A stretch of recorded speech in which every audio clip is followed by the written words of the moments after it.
Aqui estamos para dar sequência à leitura do livro A Vida nos Mundos Invisíveis, escrito pelo Monsenhor Robert Benson, pelo médium Anthony Borgia, ambos moradores da Inglaterra nos anos 1800.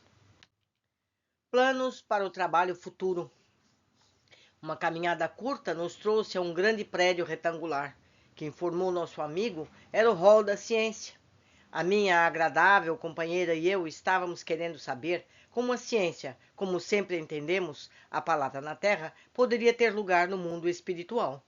Entretanto, logo aprenderíamos muitas coisas. A principal delas era que o mundo da Terra deve agradecer ao mundo espiritual por todas as maiores descobertas científicas que foram feitas através dos séculos.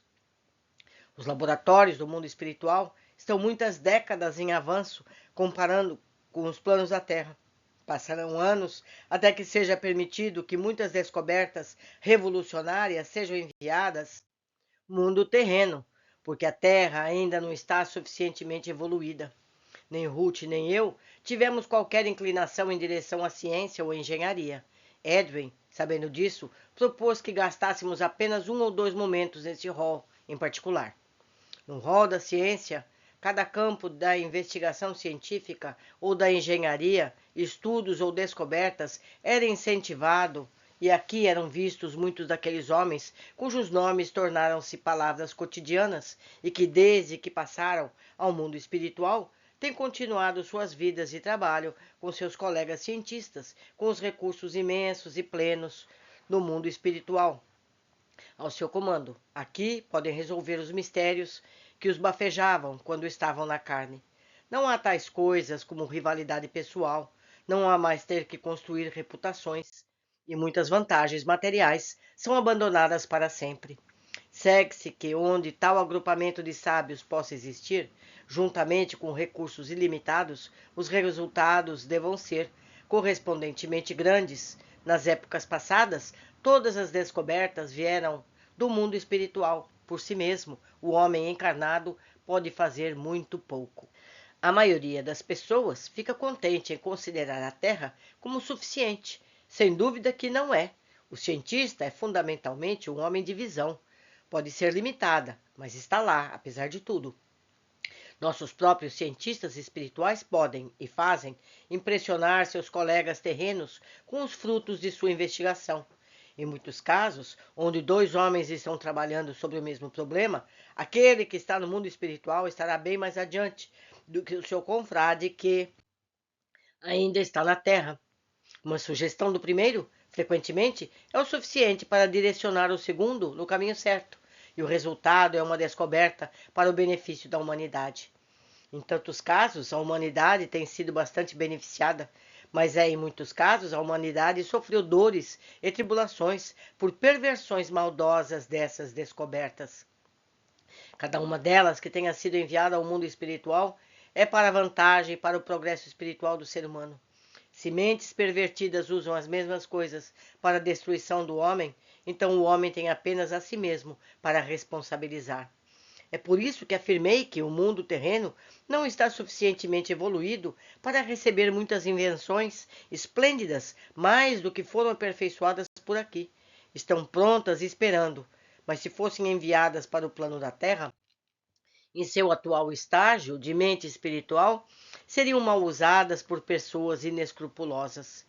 As pessoas da Terra podem ver que as invenções modernas são empregadas somente para o seu bem material e espiritual. Quando vier o tempo em que for atingido um progresso espiritual real, então o plano terreno poderá esperar uma torrente de novas invenções e descobertas que virão através dos cientistas e engenheiros do mundo espiritual. Mas o plano terreno tem um longo e doloroso caminho a percorrer antes que esse tempo chegue. E nesse meio tempo, o trabalho dos cientistas espirituais continua.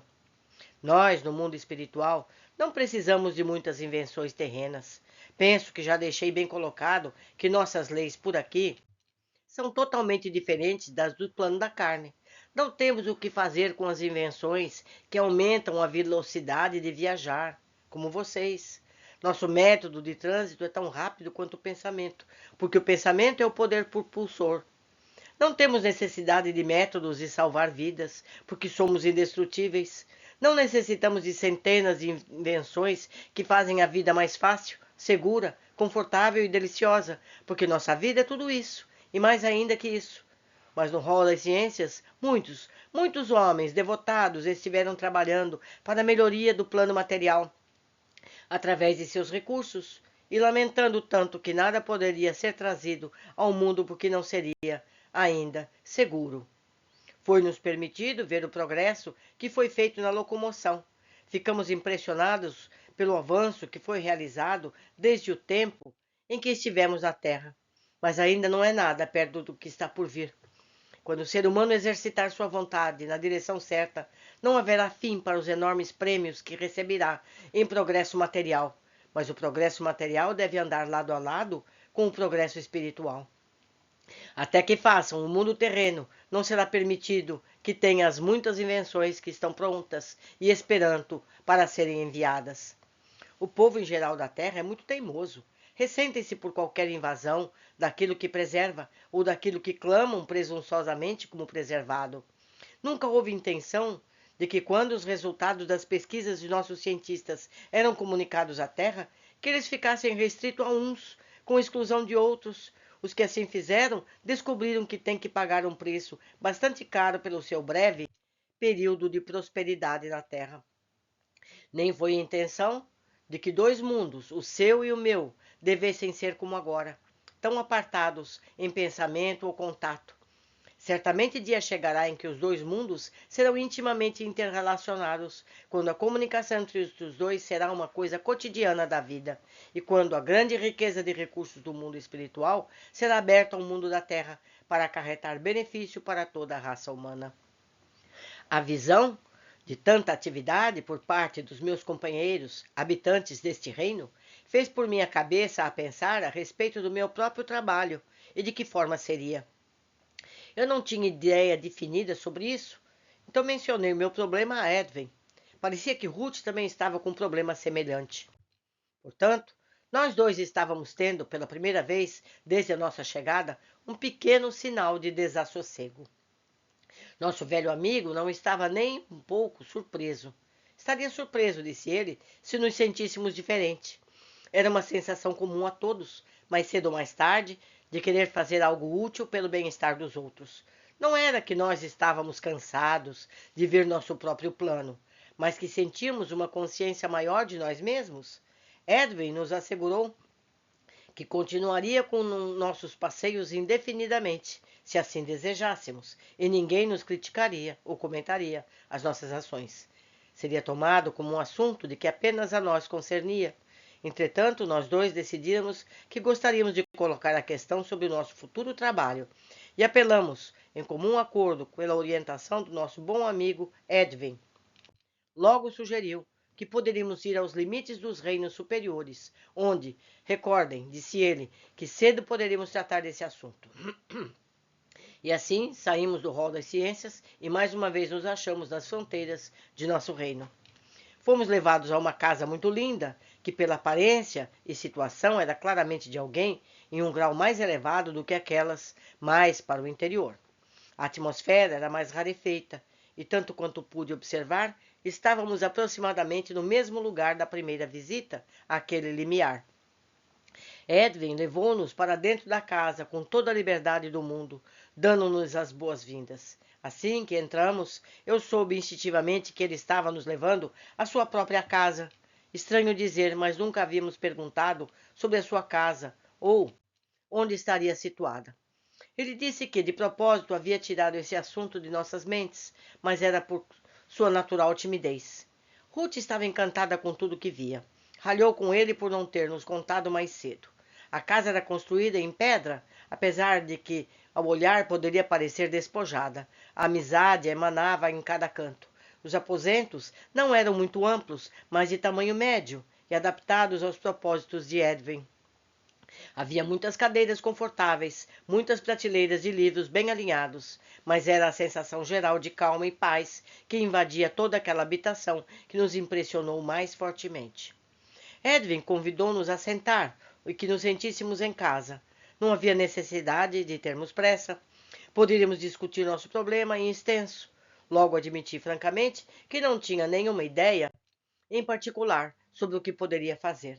Entretanto, estive na Terra, fui afortunado por poder seguir minhas próprias inclinações e tive, consequentemente, uma vida ocupada. Mas meu trabalho terminara, pelo menos a esse respeito.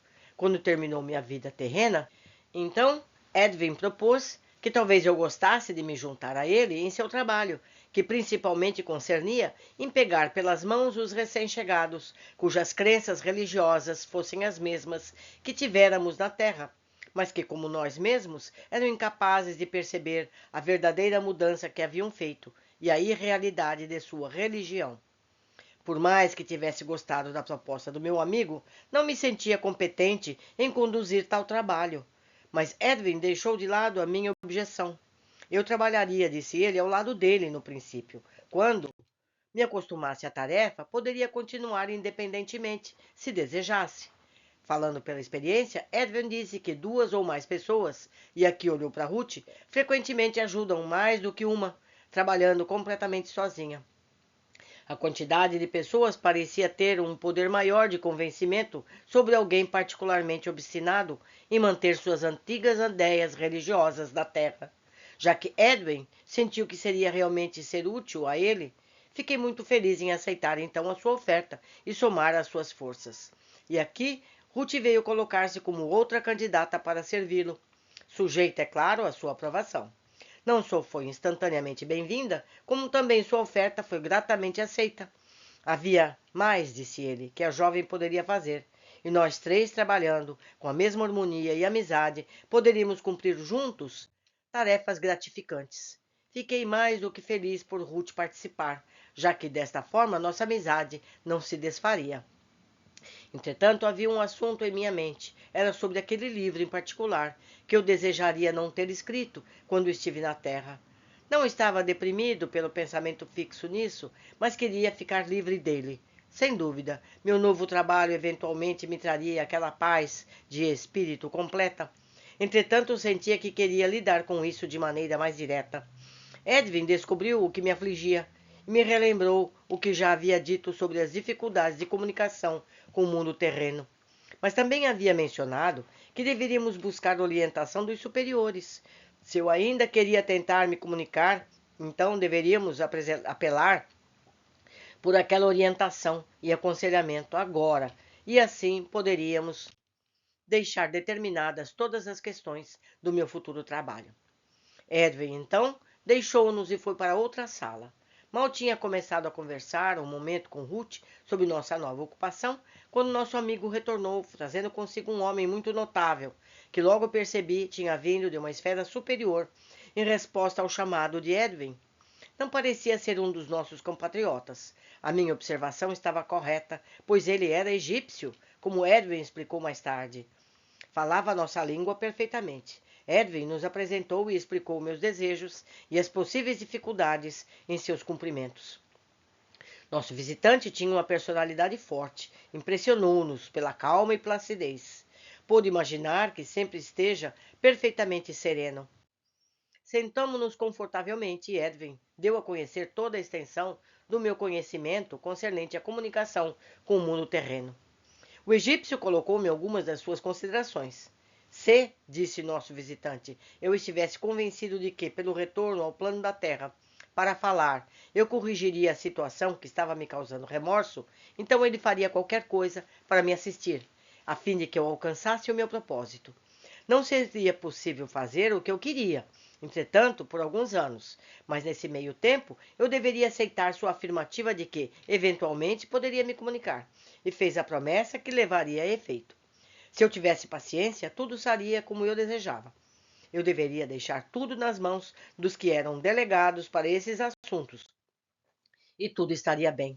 O tempo, usando a expressão terrena, passaria logo, e a ocorrência de certos eventos, enquanto isso, faria iluminar o caminho e proveria a oportunidade requisitada. É de se lembrar que o que eu estava pedindo não era meramente retornar ao plano da Terra para tentar registrar o fato que ainda estava vivo. O que eu queria era tentar desfazer algo que gostaria de jamais ter feito. Era uma tarefa, podia ver, que não poderia se cumprir de um momento, e que eu escreveria jamais poderia destruir, mas poderia aliviar minha mente, falando a verdade como agora a conheço aos que ainda estavam no plano da terra. O gentil egípcio então levantou-se, cumprimentou-nos, congratulou-nos pela forma com que nos acostumamos às nossas novas condições de vida, desejou-nos alegria em nosso futuro trabalho, independentemente de quando começasse. Finalmente, referiu a promessa de que os meus desejos particulares teriam seu cumprimento. Tentei expressar minha gratidão por toda essa ajuda, mas ele não quis nem ouvir, e com um aceno foi embora. Ficamos mais um pouco discutindo nossos planos, e eu ansiava por começar o meu trabalho. Que não se pense que nós fazíamos parte de uma campanha para converter pessoas, no sentido religioso em que essa palavra é usada na Terra. Longe disso. Não interferimos nas crenças das pessoas, nem em seus pontos de vista. Apenas prestamos os nossos serviços quando somos requisitados em tais assuntos, ou quando vemos que, ao fazê-lo, podemos chegar a um propósito efetivamente útil. Não gastamos nosso tempo evangelizando pessoas, mas quando chega o chamado pedindo ajuda, então instantaneamente respondemos. Mas chega uma hora em que o desassossego espiritual acontecerá. E esse é o ponto de virada na vida de muitos espíritos que se apartam e se restringiram pelas convicções erradas, tanto religiosas quanto em outros campos. A religião não é responsável por todas as ideias errôneas. É surpreendente o número de pessoas que não percebem que passaram da terra para cá pela morte do corpo físico. Resolutamente não acreditarão que estão aquilo em que na terra chamam de mortos. Percebem levemente que alguma mudança ocorreu, mas qual a mudança não estão preparados para dizer. Alguns, depois de uma pequena explanação ou mesmo demonstração, conseguem atinar com o que realmente lhes aconteceu. Outros são teimosos, somente serão convencidos depois de prolongada discussão. No último caso, várias vezes somos obrigados a deixar esses espíritos sozinhos por momentos para permitir que uma contemplação silenciosa funcione. Sabemos que buscamos o instante em que esse espírito percebe a força da nossa razão. Em muitos aspectos, é um trabalho desgastante, apesar de que uso o termo desgastante estritamente no sentido limitado do mundo espiritual. Ruth e eu estávamos mais do que agradecidos a Edwin por sua ajuda generosa em nossos trabalhos, e eu particularmente estava grato, tanto quanto ele quanto ao egípcio, pela excelente perspectiva de comunicação com o mundo terreno. Por causa de nossas decisões de cooperar com Edwin em seu trabalho, ele sugeriu que, como tínhamos visto um pouco, mas muito pouco, de nossos reinos, poderíamos agora fazer uma visita proveitosa nos reinos trevosos. Ruth e eu concordamos, acrescentando que tínhamos agora autoconfiança para testemunhar qualquer coisa tenebrosa que pudesse acontecer diante de nós. Estaríamos, claro, sob a guarda de proteção imediata de nosso velho amigo. Desnecessário dizer que, sem isso, não desejaríamos seguir, mesmo com permissão. Deixamos a linda casa de Edwin, atravessamos rapidamente nosso reino e novamente estávamos nas fronteiras dos planos inferiores. Edwin nos advertiu que sentiríamos a sensação de resfriamento que já experimentamos antes, mas com um esforço de vontade, tudo seria superado. Ele se colocou no meio de nós dois, Ruth e eu, segurando cada um nos seus braços. Ele virou e olhou para nós, e estava aparentemente satisfeito com o que viu. Olhei para Ruth e percebi que a sua roupagem, assim como a de Edwin, tornou uma coloração esmaecida, quase aproximada ao cinza. Olhando para mim, descobri que a minha roupa também tinha mudado de forma semelhante. Isso nos deixou perplexos, mas nosso amigo explicou que esta troca de cores acontecia por uma lei natural, posta em prática, e não significaria que havíamos perdido o já ganho. A aplicação prática de tal lei significava que não chamaríamos a atenção em terreno que não era nosso, nem levaríamos a luz de nosso reino para aqueles locais trevosos para cegar a visão dos que ali habitam. Estávamos caminhando em uma grande extensão de solo árido, o chão era duro sob os pés, o verde das árvores, a grama desapareceu. O céu estava cinzento e deprimente, e a temperatura baixara consideravelmente, mas podíamos sentir um calor interno que reagia. Diante de nós não víamos nada a não ser uma cortina de neblina que se adensava à medida que avançávamos, até que finalmente fomos envolvidos por ela. Ondulava em torno, em nuvens pesadas e viscosas, parecendo haver um peso em nós. Repentinamente, uma figura assomou para fora da neblina e veio em nossa direção. Era a primeira pessoa que encontrávamos até então, e reconhecendo Edwin, cumprimentou-o amistosamente. Edwin apresentou-nos e contou as nossas intenções. Respondeu que gostaria de se juntar a nós, pois talvez pudesse ser útil de alguma forma. Aceitamos rapidamente a sua oferta generosa. Reassumimos nossa jornada. Depois de andarmos pela névoa, vimos que começava a clarear um pouco, até que se extinguiu. Agora podíamos ver as cercanias perfeitamente. A paisagem era deserta ao extremo. Aqui e ali havia uma habitação das mais miseráveis. Aproximamo-nos de uma para podermos examinar melhor. Era uma casa pequena e baixa, quadrada, sem ornamentos, olhando-se bem, desanimadora. Era uma visão sinistra, apesar de sua simplicidade, parecia nos repelir à medida que nos aproximávamos dela. Não havia sinal de vida nas janelas ou em torno. Não havia jardim, apenas estava lá, solitário e deprimente. Edwin e nosso novo amigo, evidentemente, conheciam bastante bem tanto a casa quanto seu morador, pois indo para a porta da frente, Edwin bateu, sem esperar pela resposta, abriu-a e entrou, chamando-nos a segui-lo. Entramos e nos vimos na mais pobre espécie de casa. Havia pouca mobília, o mínimo, e ao primeiro olhar de olhos terrenos, diríamos que a pobreza morava ali. Qualquer um sentiria pena e vontade de ajudar, oferecendo o que pudesse. Mas aos olhos do espírito, a pobreza vinha da alma. Esquálido era o espírito, e apesar de ter a nossa piedade, era piedade de outro tipo, onde a ajuda material não vale nada. O frio parecia maior ali dentro, e nos disseram que vinha do dono da casa. Passamos para o quarto dos fundos e encontramos o ocupante solitário, sentado numa cadeira. Não fez menção de se levantar, nem deu qualquer sinal de boas-vindas. Ruth e eu ficamos mais atrás, enquanto os outros dois foram falar com o nosso anfitrião, nada caloroso. Era um homem de meia idade, tinha um certo quê de prosperidade decadente, e as roupas que usava eram obviamente negligenciadas, seja pela indiferença ou por outras causas. À luz de minhas lembranças terrenas, não saberia dizer. Esbravejou contra nós quando Edwin nos colocou à frente, apresentando-nos como os novos visitantes. Passaram momentos antes que falasse. E então gritou incoerentemente, mas pudemos perceber que explicava estar sofrendo uma injustiça. Edwin explicou, em termos bem francos, que o que dizia não fazia sentido, porque injustiça não existia no mundo espiritual. Seguiu-se uma acalorada argumentação. Acalorada, pode-se dizer, da parte do nosso anfitrião, porque Edwin estava calmo e contido, e, na verdade, maravilhosamente bondoso.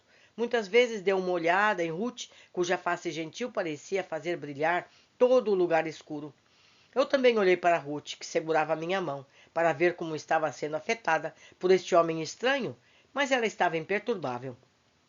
Finalmente ele se aquietou, pareceu mais tratável.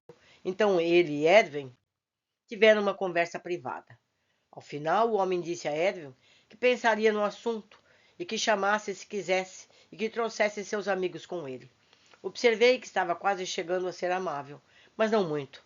Era como se estivesse relutante em submeter a ser agradável. Ficou na frente da casa, observando-nos sair até quase subirmos de vista. Edwin parecia encantado com nossa visita, e então deu algumas particularidades do estranho homem. Ele era espírito há algum tempo, disse ele, e em sua vida terrena tinha sido um homem de negócios de algum sucesso. Sucesso da forma como o plano terreno julga a palavra. Não pensara em mais nada a não ser em seus negócios. Sempre considerou que qualquer meio justificaria ganhar seus lucros, tidos como legais. Era rude nas negociações com os outros. Punha eficiência ao nível de um deus. Em sua casa, todas as coisas e pessoas eram subservientes a ele. Doava generosamente para a caridade, onde houvesse forma de se obter maior vantagem ou créditos. Dava suporte à sua própria igreja e à religião com vigor, regularidade e fervor. Achava que era um ornamento da igreja e que era muito estimado por todos que o conheciam. Construiu algumas partes dela por sua conta, e uma capela ganhou seu nome depois de ter sido doador. mas pelo que Edwin pôde perceber de sua história, raramente praticou um ato decente, desprovido de egoísmo em toda a sua vida.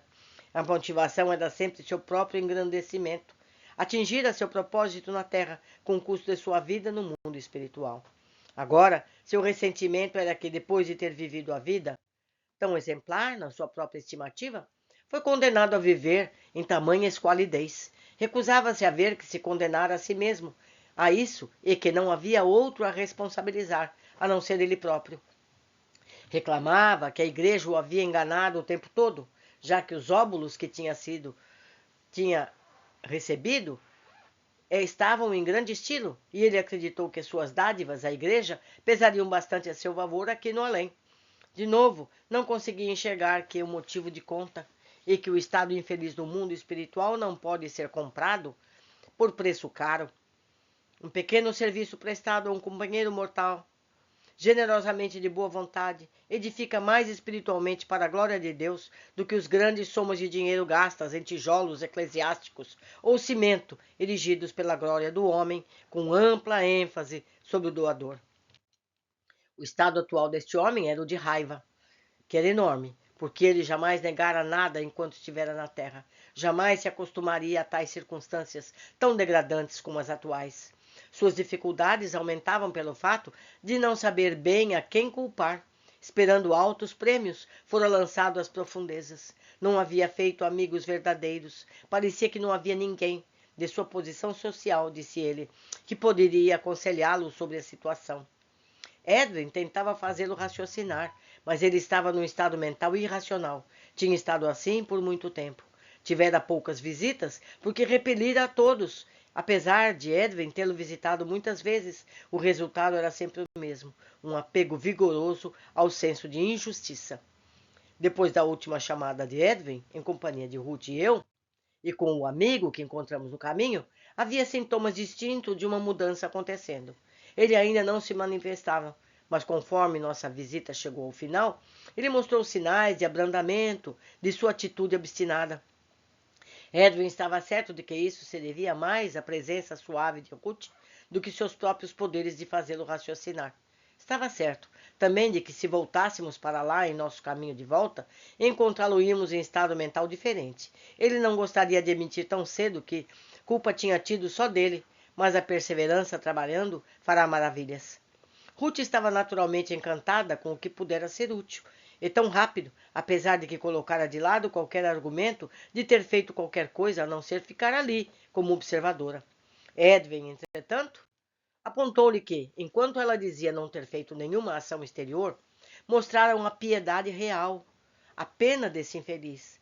Isso explicava seus olhares frequentes para ela. Ele sentira aquela comiseração, e isso lhe tinha feito muito bem, apesar de não perceber a causa dela. E aqui Ruth pede que eu acrescente que a sua pequenina parte teria sido muito útil na evolução do caso deste homem, que não pode ser pelo trabalho longo e incessante de Edwin em seu favor. Este fora o nosso primeiro encontro com o desafortunado das esferas inferiores, e de qualquer forma quero dar detalhes dele.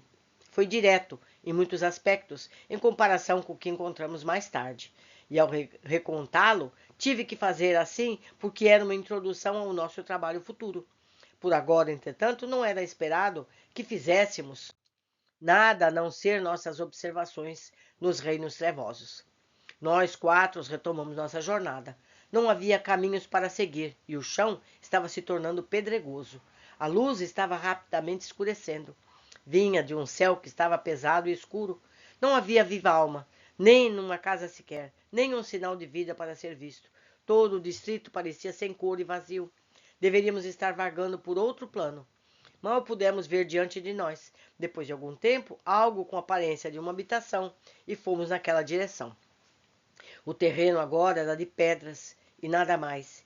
E aqui e ali podíamos ver pessoas sentadas, com as cabeças abaixadas, parecendo quase sem vida, mas na realidade nas profundezas da tristeza e do desespero.